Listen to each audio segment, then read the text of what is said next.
Okay, so for this video, we've got the Nintendo Classic Mini, we've got the Sega Multi-Mega, and we've got this little blue box of tricks down here as well, which I'll cover what that is and talk about that in a minute. The Nintendo Classic Mini then. So, Nintendo have officially discontinued the NES Classic, or the Nintendo Classic Mini, however you want to call it.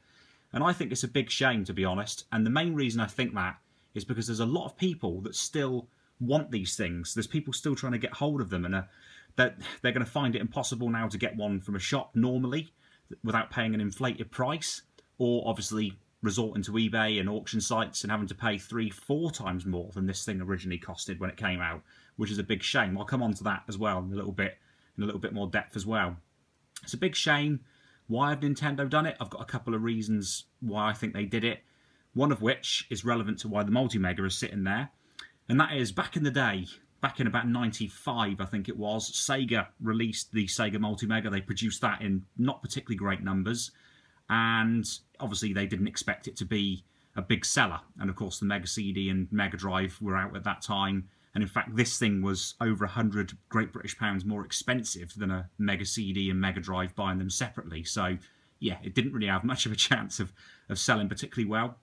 And Sega referred to the Multi-Mega as a novelty item. Well, that's one of the official lines I believe Nintendo have given to why they've discontinued the NES Classic. It's a novelty item. That's what they say, which I think is a big shame. Also, of course, the Nintendo Switch is the big thing that Nintendo want to be pushing. That's what they want as their main thing. So obviously they perhaps see that this doesn't want to be hanging around at the same time as the Switch. I'm not really sure why that would be the case, because I can't believe this would affect sales of the Switch in any way, shape or form, but there we go. It could also come down to the cost of actually putting this thing together and selling it. Maybe that's a reason, maybe that's a factor as to why Nintendo decided to call it a day with the NES Classic Edition. Perhaps it was costing them more money and they weren't making enough money back from it. I just think it's a shame from the point of view of those people, those genuine people that still want to try and get these things, and of course they can't. Now, another thing, sources recently have come up and said that Nintendo are going to produce a Super Nintendo Classic Edition or a Super Nintendo Mini. It's interesting because me and Mike, when we did our discussion about this, you know, we said it'd be amazing if they did a Super Nintendo Mini as well, and maybe an N64 Mini in the future. Looks like they're starting to do that with the Super Nintendo sources revealing that that might be coming out as well towards the latter end of this year. Sounds like it could be good, but are we going to be in the same situation again, the same scenario again, where these will fall into the hands of scalpers that are going to buy them knowing that people are going to want to pick these up and they're going to be limited quantities and then sell them for ridiculous prices? Are we going to face that again? Yes, more than likely we are, but it's good news that Nintendo, or sources are saying that Nintendo are going to produce a Super Nintendo Classic Mini, which sounds good to me. But yeah, so it's a big shame about the NES Classic Mini, or the Nintendo Classic Mini. I've called it about 5 different things in this video so far, and I never really gave my thoughts on it. I kind of put mine away in the box and that was it. I did say during my unboxing video that I'd give you my thoughts on it. It's a pretty neat little system. Obviously out of the box you've got those 30 built-in games and that's what you've got to play on. The emulation is, it's hit and miss. It looks great, you know, plugged into your TV via HDMI, it looks fantastic.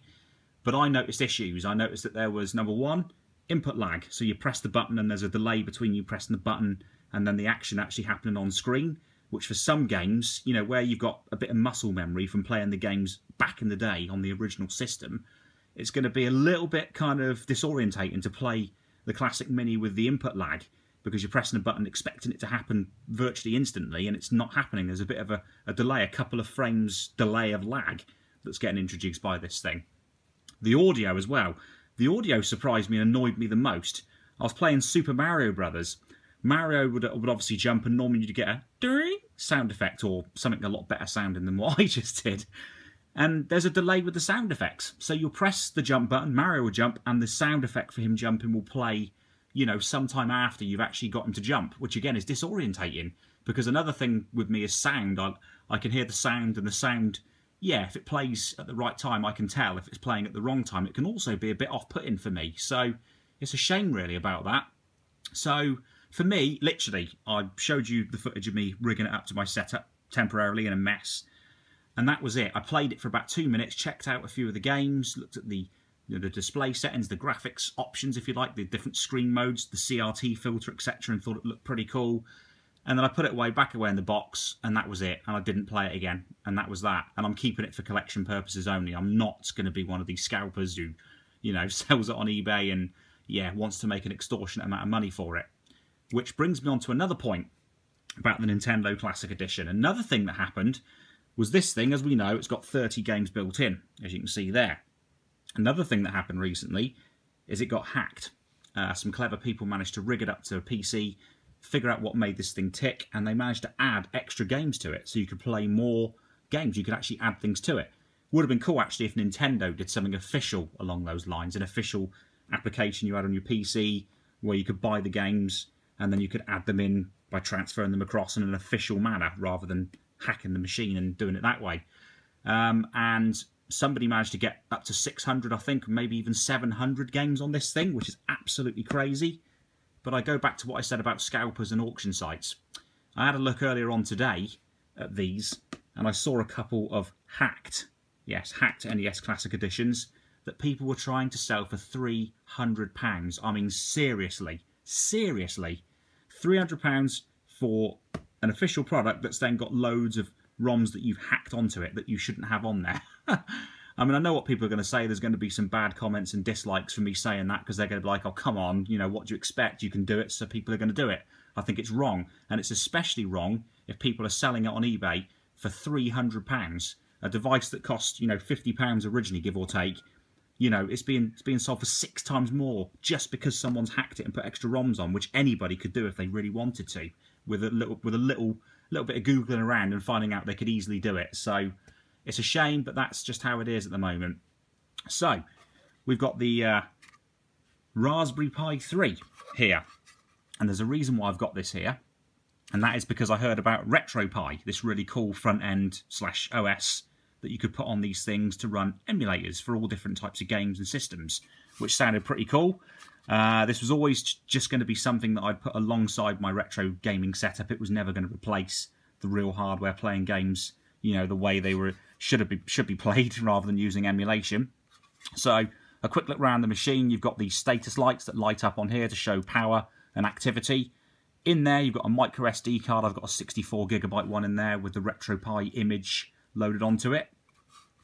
You've got nothing on that side. You've got Ethernet for connecting to your network, and you've also got 4 USB ports.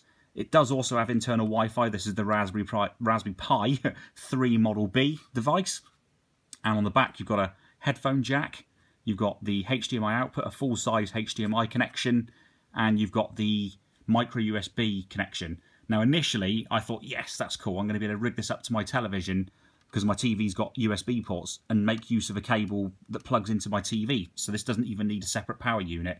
But unfortunately, in the top right corner of the video, you'd keep getting this icon, this little power icon, this little lightning symbol flashing, which was telling me that this thing wasn't getting enough power, basically. So what I ended up picking up as well online was this bad boy. Don't know if you can make that out. It's actually got a Raspberry Pi logo on the adapter there, and this is a 5V 2 amp, I think, power supply. You're not going to see that. Yeah, 2.5 amp power supply for the RetroPie, and that resolves that issue. I don't then get this lightning bolt appearing in the screen saying I'm not having enough power being given to the device.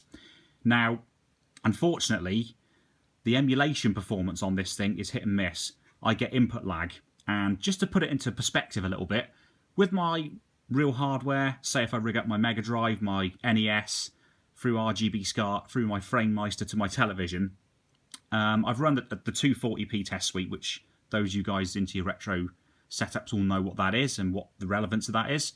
And with the Mega Drive, I get circa 1 frame of lag, which is correct with the FrameMeister and my TV and everything else. It's about right. With this, I was getting between 3 and 4 frames of lag. And that's not just, you know, not using Bluetooth even. I was using an Xbox 360 controller plugged in via USB, and I was still getting 3 to 4 frames of lag when running the 240p test suite using this. And I could tell there was input lag when I was playing games as well. It's really, really off-putting.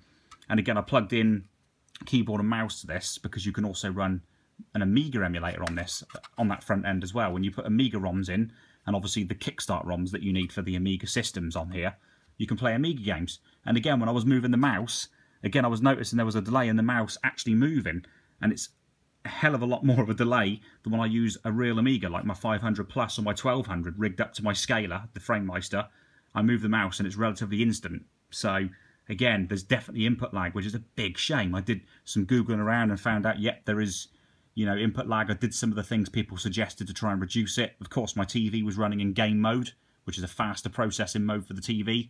Made no difference. This thing still has input lag, really bad input lag, and that is a shame, because I'd heard people saying how amazing these things were, and my experience was hit and miss, to say the least, guys. I hate input lag, especially more than, say, a frame or so. A few frames of input lag is really, really noticeable with some of the games that I play. I tried to play Ridge Racer, and not only were you getting input lag, but there was frame rate drops as well on Ridge Racer. And if anybody knows Ridge Racer, it's one of the most basic PlayStation games that came out. It's one of the first console titles, one of the first titles that got released with the machine, a launch title for this, for the PlayStation, not the Raspberry Pi. And it performs inconsistently, which straight away tells me maybe this thing doesn't have the power to be able to cope with PlayStation emulation and running it virtually as close to perfection as possible. Or it could just be the emulators, I suppose. Maybe they're not developed quite well enough, and that's why they're not accurate enough, and that's why that's happening. But anyway, I thought I'd bring this out. And lastly, I'm going to talk about the Multi-Mega again, because I was on Facebook browsing through. People were talking about there was this this retro buy and sell page that I've kind of subscribed to on watching, and they show things that come up on eBay. And funnily enough, they showed a Classic Mini for sale on eBay for £150, which I thought was ridiculous, but there we go. And yeah, it talked about, there was someone showing a Multi-Mega on there. And when I looked at the link, I looked at the comments, there were people saying, oh my God, is the Multi-Mega really that much now? Is it really that expensive? And I thought I'd obviously talk about mine a little bit. So mine, when I picked mine up back in 2014, it cost me £130, I think, or it might have been 140. That was 130, definitely, when I picked it up. And it came with a power supply, and that was it. Obviously, since then I've had it repaired. Ian at Mutant Caterpillar Games had to repair it because there was corrosion on one of the main ASIC chips and it caused all sorts of problems. I've since replaced the capacitor, which has sorted out the CD drive reading issues, which is great. So it now plays games a lot better than it did before.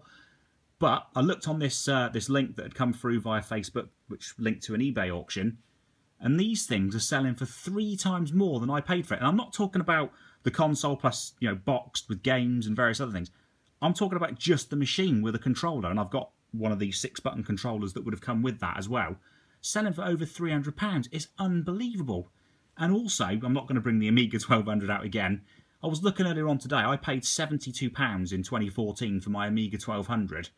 And there's Amiga 1200s, again, standard ones. There's one being sold with just a power supply and a mouse, no games, no other bits and pieces, and it was selling for £150, and people were bidding on it. I find it crazy.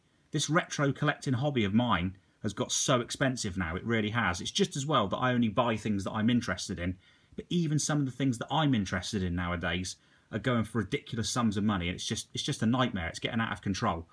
But anyway, guys, thanks as ever for watching, and I'll catch you again soon.